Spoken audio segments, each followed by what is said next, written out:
This episode is sponsored by DistroKid. What's up, gang, and welcome back to another episode of Inspired By. My name's Will and I make an assortment of music under the moniker Hush Child. Today I want to show you an exercise that I've been using that I genuinely believe will improve your production and your compositional skills. I've been using this method for the last couple of weeks, and the brilliant thing about it, each time I use it I get different results and I learn something brand new. So hopefully at the end of your practice, your project should look something like this.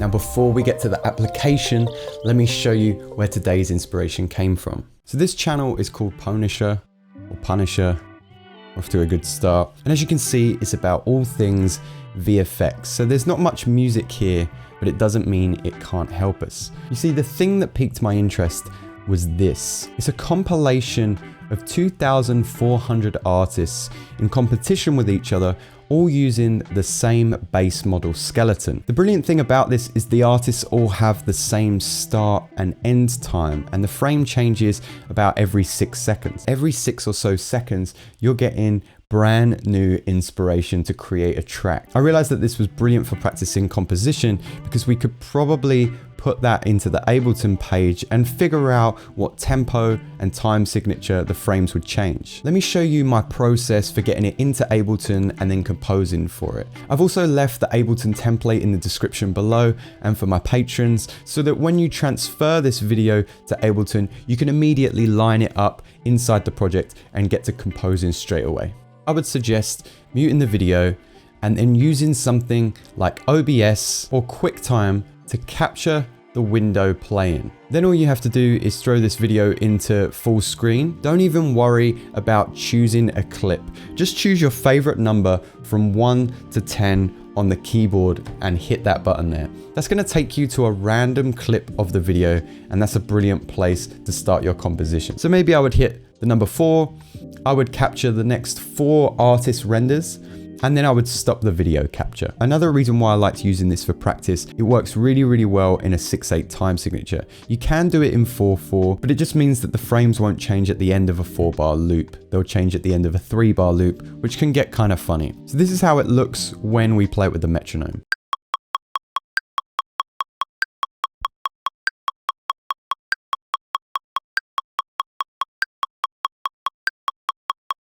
This is how my project started, and you'll notice that some of these colors and some of the writing at the top is going to change throughout my process. And the reason for that is that the further I got into my composition, the more I realized maybe this doesn't need to be the theme. Maybe this section is the main theme. Maybe I don't want to pause here, but I want to pause at the end of the bar. And that's completely okay. That's the entire point of this process. The thing that I would suggest focusing on first is the Foley and the sound design elements. And if you're really looking to push yourself, I would set a timer. For me, I did an hour for the sound design elements, and then I did another hour for the composition. And I just approached these on different days when I had some free time. And if you want to step it up another notch, see how much of the sound design you can do with just synthesis. I was a little bit too struck for time, so I didn't do that in its entirety. But some of the things that I'm really proud of are like these kind of Doppler effects and pitch drops. And you'll see that these change in pitch and in timing when we get to the final composition, so that they sit better with the music later on. So you want to press Alt, Command and V to bring up your video.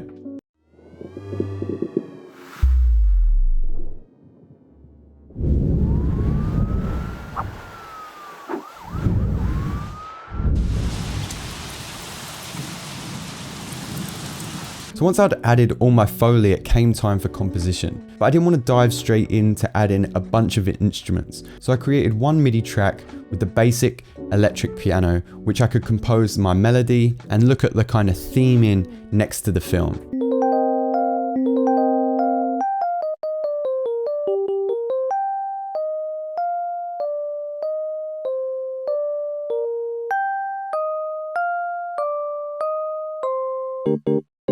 So once I was happy with the theming of this piece, I started to duplicate this section and change the instrument sound. So maybe that first instrument there, that's going to be a synth, This second instrument is going to stay as the whirly. Maybe we duplicate this again, and this next instrument down here, that's going to be, I don't know, some strings. So you can see that I kind of took that melody and I started copying it out to other instruments, and that kind of just sped up the workflow. So if we just close this, remember it's Alt Command V to reopen the video. These aren't really grouped in any particular way. It's just that my kicks I didn't want processed with my small drums, and then everything else was going to be controlled by a low and high pass filter. So I had my kind of small drum samples in here, and then the bulk of my instruments sat in this group here. So this is what my finished product looks like.